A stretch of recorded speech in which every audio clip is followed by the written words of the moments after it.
são infelizes? Não veem nem compreendem que o bem deles está ao seu lado. Isso eu acho uma coisa curiosa, gente. Não vermos nem compreendermos constantemente, todos nós fazemos isso. Que às vezes é um pequeno ponto de vista. Eu tive uma aluna uma vez que me falou uma coisa, há muitos anos, que eu achei muito curiosa. Era uma pessoa que estava vivendo um processo depressivo muito violento. Ela me falou, eu olho para a minha vida e acho que está tudo um inferno, um caos. Aí como eu estou deprimido, eu estou tomando um antidepressivo, é um comprimidinho desse tamaninho. Quando eu tomo aquele comprimidinho, daqui a uma hora eu olho para a minha vida e acho que está tudo muito bem. E é a mesma vida, não mudou nada em uma hora. Como é que um comprimidinho desse tamaninho pode me ajudar a ficar mais lúcida? Será que eu estou imaginando as coisas? O que é real? A minha vida antes do comprimido ou depois do comprimido? Você percebe que há ângulos e ângulos pelos quais a gente vê a realidade?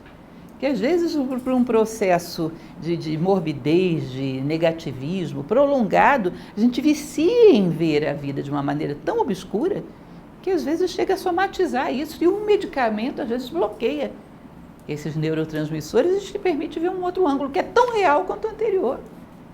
Simplesmente você olhar o mesmo fato por um ângulo com um pouquinho mais de luz.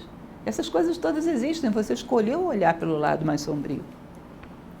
E olhar pelo lado mais luminoso significa retirar delas o que elas podem te dar de melhor, luz. Porque todas elas são duais.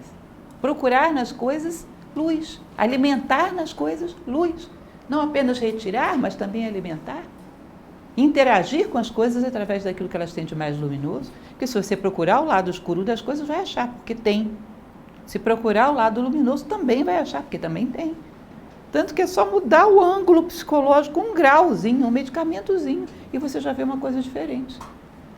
Ou seja, você percebe que essas realidades são todas simultâneas e que você vai ter que fazer uma seleção e escolher o que você quer ver e sobre o que você quer trabalhar. Porque se quiser ficar na morbidez, vai encontrar morbidez também. Se quiser ficar na sombra, vai encontrar sombra. É uma questão de opção. Várias tradições têm uma passagem de um livro que eu acho lindo, que aliás talvez tenha sido o melhor livro que eu li em toda a minha vida, que é um clássico indiano chamado Ramayana. Gosto demais desse livro. Tem um momento que um deus, Indra, é feito prisioneiro. É uma história complexa. Ele é feito prisioneiro por um ser mórbido que era o vilão da história. E Brahma obtém a libertação desse ser. Vocês sabem como é que Brahma faz para Indra se libertar?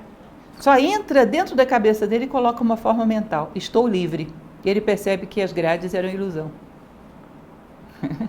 Só isso. Só entra dentro da mente dele e coloca uma forma mental. Estou livre. Ele percebe que as grades eram ilusórias.